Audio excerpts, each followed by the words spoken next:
How Europe betrayed Ukraine and let her lose the war. When Vladimir Putin launched his full-scale invasion of Ukraine in February 2022, most of Europe shouted never again and promised to rally around Kiev. Flags were draped on public buildings. Sanctions were announced. Emergency aid was pledged. Yet 3.5 years into a grinding, catastrophic war, the facts on the ground and the maps of control tell a harsher story. Europe's political caution, industrial weakness, energy compromises, and legalistic dithering have, collectively, left Ukraine fighting, with one hand tied behind its back. This is not a single betrayal, but 1,000 small betrayals. Missed decisions, delayed deliveries, insufficient production, contradictory policies, and an enduring fear of escalation that allowed Moscow to convert battlefield blunders into strategic attrition.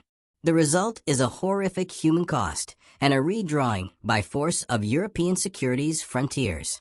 Below, I set out how Europe failed Ukraine in practice, with the facts and the inconvenient dates most European capitals would rather forget. The moral promise, the operational reality. The early months after February 2022 were full of gestures, emergency sanctions, formal political support, statements of solidarity. But gestures are not the same as capacity. The EU's political show of unity masked deep divisions in operational choices, whether to deliver certain weapons, how fast to finance and replenish ammunition, and whether to accept the uncontestable military logic that a high-intensity war consumes enormous amounts of material and industrial output. Those political pledges often failed the stress test of reality. Big-ticket items arrived late. Critical ammunition levels dipped dangerously, and some of Europe's largest economies, the ones central to NATO's industrial base, only substantially ramped production months or years after the moral imperative had been declared. Analysts who tracked European defense production after the invasion concluded that, compared with Russia's fast and authoritarian industrial mobilization, European rearmament moved at a glacial pace. The contrast is not a matter of good intentions. It is a matter of industrial and political will. The lethal shortage, ammunition, and industry. Wars are won or lost on logistics and munitions. Modern artillery-heavy warfare consumes millions of shells. Western political debate spoke often of weapons and funding for Ukraine, but that rhetoric was only as valuable as the factories turning out rounds. Repeated investigations and reporting revealed that EU capacity to produce key calibers, notably 155mm artillery shells, was far lower than public assurances suggested. Journalist investigations and think tank inquiries found production bottlenecks, fragile supply chains, and a mismatch between promised deliveries and realistic output. Europe's industrial base did not simply stumble. It had been allowed to run down for decades, and the resulting gap became lethal for Ukraine on the battlefield. The consequence was immediate and brutal. Ukrainian offensives, where they were attempted, were often constrained by the availability of artillery ammunition.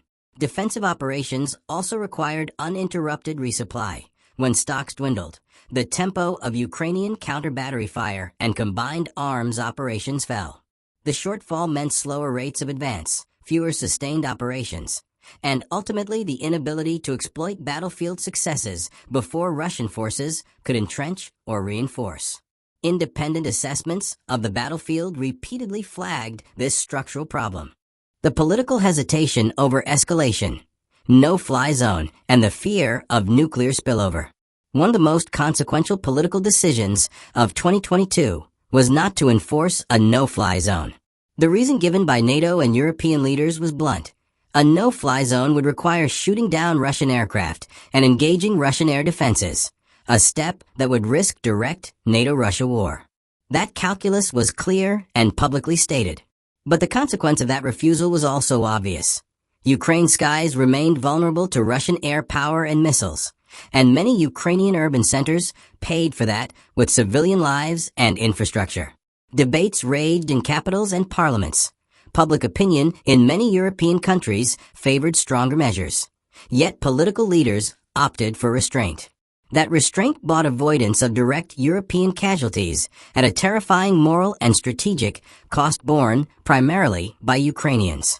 Make no mistake, The decision not to militarily interpose European air power into Ukrainian airspace was a political choice with military consequences. It was the choice of a continent that preferred the limits of lawful restraint to the uncertainties of decisive action. For millions of Ukrainians under bombardment, that difference was existential. Germany, history, and paralysis. No single European decision was as emblematic or as consequential as Germany's early reluctance to supply main battle tanks and heavy weapons. Berlin's hesitation was rooted in a complex mix of legal strategy, and historical anxieties, the weight of Germany's past, constitutional and parliamentary constraints, and a risk-averse security culture. The result, however, was a factual delay that mattered. When Kiev urgently requested Leopard 2 tanks and other heavy systems in 2022, Germany resisted for months. That stalling forced Allied partners to wait for Berlin's approval or to cobble together less capable alternatives. German industrial and diplomatic caution delayed the delivery of crucial armored capability when speed mattered most. Even when Germany eventually relented, the delay cost Ukrainian operations momentum and allowed Russia time to adapt to the battlefield realities. The political reasoning may be understandable. The operational effect was to constrain Ukraine at critical moments. Energy entanglements, the slow divorce from Russian gas. Europe's dependency on Russian energy was and remains a strategic Achilles heel. Long before the war, Europe had built tight economic ties to Russian gas, sometimes for reasons of cost, sometimes for the politics of domestic energy policy, and sometimes because of another strategic calculus that prioritized economic over security considerations. The Nord Stream debates and the pipeline saga were emblematic. Even as legal and political fights over Nord Stream 2 were raging, Europe had not fully insulated itself from Russian leverage. When the war began, pipelines and gas flows were weaponized, cut, threatened, or used as bargaining chips, and Europe scrambled to replace volumes. That scramble took time, and in those months, dependence on Russian energy constrained the political options open to capitals, which worried about immediate domestic energy price shocks and winter shortages. The numbers matter. Russia's share of EU imports declined significantly only after the invasion, but the transition took years and enormous economic pain to manage. That lag limited the political willingness to apply the sharpest possible economic pressure early on when it might have had the most effect on Kremlin calculations. Sanctions, political theater, practical loopholes. Sanctions were deployed repeatedly and in ever larger packages, but their design and enforcement left gaping loopholes. Investigations and parliamentary briefings in Brussels showed not only the complexity of sanctions, but also how trade rerouting, third-country purchases, and deliberate circumvention allowed Russian revenue streams to persist. By mid-war reviews, analysts documented that while sanctions constricted some parts of the Russian economy, they by no means suffocated it. Energy revenues remained substantial for prolonged periods, and new buyers in Asia and elsewhere absorbed volumes that Europe stopped taking. Sanctions, in other words, were a blunt and partial instrument. They signaled Western unity, but did not, on their own, produce a swift and crippling economic shock sufficient to bring Russian military capability to its knees. 2 points follow. First, sanctions alone are rarely decisive without an industrial and logistic strategy to exploit the coercive moment. Second, sanctions are only as effective as the political will to close loopholes, and that will was not always present, especially where national economic interests or established trade routes were at stake. Political fractures, member state vetoes, and national selfishness. Europe is not a unitary actor. It is a constellation of national capitals with distinct histories and interests. That reality matters profoundly in crises. Hungary's isolationist posture in EU foreign policy, political leaders worried by domestic politics in Italy, Germany's legalistic caution, and other national idiosyncrasies repeatedly slowed unified, decisive action. Even when the EU or NATO agreed on measures in principle, implementation often moved at the speed of the most hesitant member state. That fragmentation translated into delayed deliveries, protracted negotiation over aid packages, and an overall lack of synchronized strategic planning. Put plainly, when speed was essential in the months after the initial invasion, and then again during key offensives and counteroffensives, European disunity translated into battlefield disadvantage for Ukraine. The diplomacy of consensus gave Russia time to consolidate, redeploy, and, in some sectors, to recover combat power. This was not treason. It was the tragic arithmetic of democratic compromise under stress. The diplomacy of not escalating. The cost of hedging. European leaders faced a stark choice early on: escalate boldly and risk a direct confrontation with a nuclear-armed Russia, or calibrate support to keep the conflict limited and hope that attrition and sanctions would slowly degrade Moscow's will and capacity. They chose hedging. Hedging is an understandable strategy for electorally accountable governments, but it is also a strategy that bets on attrition and time, and those are luxuries Ukraine did not possess without decisive, sustained material support. The lesson is simple and cruel. If you will not accept escalation, then you must accept the battlefield consequences of restraint. Europe's diplomatic reflex to avoid escalation prioritized Western security narrowly defined, but at the price of leaving Ukraine to bear the war's most immediate costs: information warfare, erosion of will, and the Western public. War is not only kinetic, it is cognitive. Russian information operations have sought to erode Western cohesion and sap political will through disinformation, gaslighting, and geopolitical leverage.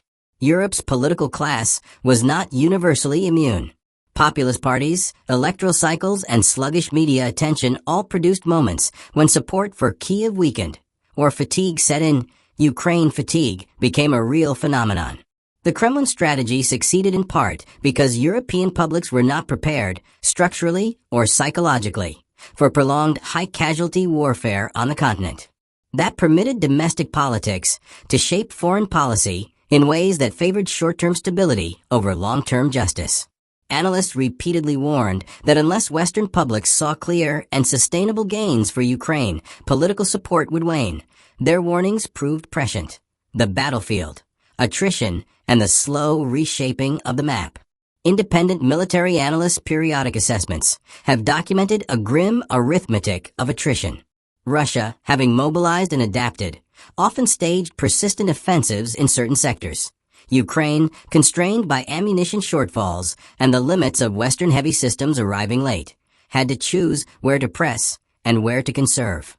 The result was a war of positions, punctuated by costly attacks and counterattacks.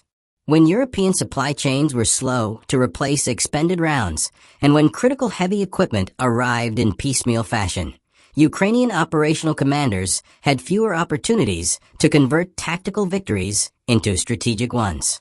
The strategic center of gravity in such circumstances tends to favor the side with the deeper stocks or shorter lines of supply, and the early years of the war revealed how vulnerable Kyiv was to running down its ammunition and industrial reserves. What betrayal actually looks like on paper. To say betrayal is to accuse Europe of failing an ally. That is morally loaded language, but the empirical elements are plain. 1. Europe did not produce enough ammunition or replace it quickly enough. 2. Major equipment transfers were delayed or blocked for political reasons. 3. Energy ties and sanction loopholes allowed Russia to keep buying the time and funds it needed. 4. Political fragmentation slowed comprehensive action at the crucial early moments of the conflict. And 5. The strategic decision to avoid escalation, no-fly zones, direct interdiction of Russian logistics, was taken at Ukraine's expense. Those elements combine into an outcome that is functionally identical to abandoning a partner on the battlefield. The partner receives moral support and sporadic material aid that is insufficient to change the decisive battlefield equation. If this sounds hyperbolic, compare the timeline. Heavy Russian offensives in 2022, followed by months of fragmented European responses. Then, in key moments, supply shortages and delayed approvals, as Ukrainian units attempted to turn tactical gains into operational breakthroughs. The pattern recurs in the record of investigations and policy reviews. Who bears the responsibility? Responsibility is multi-layered. European publics and their leaders share collective responsibility for the choices made. Industrial and procurement policies decades in the making share responsibility for inadequate stocks. Individual governments, above all, the larger economies whose political hesitancy had outsized consequences, bear heavy responsibility for strategic procrastination. And Moscow bears the moral and legal responsibility for launching and sustaining an illegal war. But politics is about consequences. Western hedging, delay, and fragmented policy choices did not prevent the war. They made it more survivable for Russia than it needed to be. The remedies, and why they demand political courage. If Europe is to undo the strategic mistakes of the last 3 years, several remedies are obvious, and each requires political courage and the willingness to pay short-term political costs for long-term strategic stability. Mass industrial mobilization for ammunition and heavy equipment. Europe must treat munitions and defense production as critical infrastructure. Laws, incentives, and direct investment are required to convert factories rapidly and to ensure sustained production at scale. This is not charity. It is the restoration of a basic capacity every major power must possess in a crisis. Clear, credible deterrence backed by force posture. If a no-fly zone remains politically impossible, Europe must find other credible ways to degrade Russian air capability and logistics without direct combat between NATO and Russia. For instance, by investing heavily in air defenses for Ukraine and in long-range interdiction that can be conducted short of crossing threshold red lines. That requires an honest public conversation about risk and cost, closing sanction loopholes, and isolating the Kremlin economically. Sanctions must be accompanied by rigorous enforcement, tracking re-exports, cutting off intermediary buyers, and aligning policies across partners, including closer work with Asian buyers. Otherwise, sanction packages will continue to be elegant on paper and leaky in practice, that a political strategy that accepts risk in the short term to reduce risk in the long term. Hedging never resolves the underlying imbalance. It simply postpones an inevitable strategic decision. If Europe wants longer-term security, it must be willing to accept short-term costs to prevent worse long-term outcomes than a new political compact with the publics. European citizens must be told the truth about the costs of strategic indecision, that restraint at the tactical level can create strategic defeat.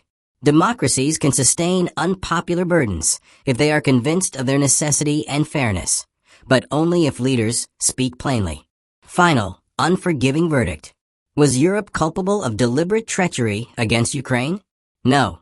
That is a moral category reserved for active collusion. But was Europe culpable of a softer, bureaucratic betrayal? A failure of imagination, production, and will that left Kiev to shoulder a disproportionate share of immediate suffering and strategic risk? The evidence is plain. Policy choices, many made to minimize European risk or to avoid domestic political pain, cumulatively disadvantaged Ukraine. History will judge hard what a continent does in the face of aggression. The European record on Ukraine will be judged by whether future leaders learn from these humiliations, to rebuild industrial capacity, to reforge genuine strategic unity, to accept the political costs of decisive policies when faced with brutal aggression. If Europe allows this episode to be remembered as a period of rhetorical support but practical timidity, then Ukraine will not be the only casualty. European security itself will have been damaged, perhaps irreparably, by a preference for hedging over decisive action.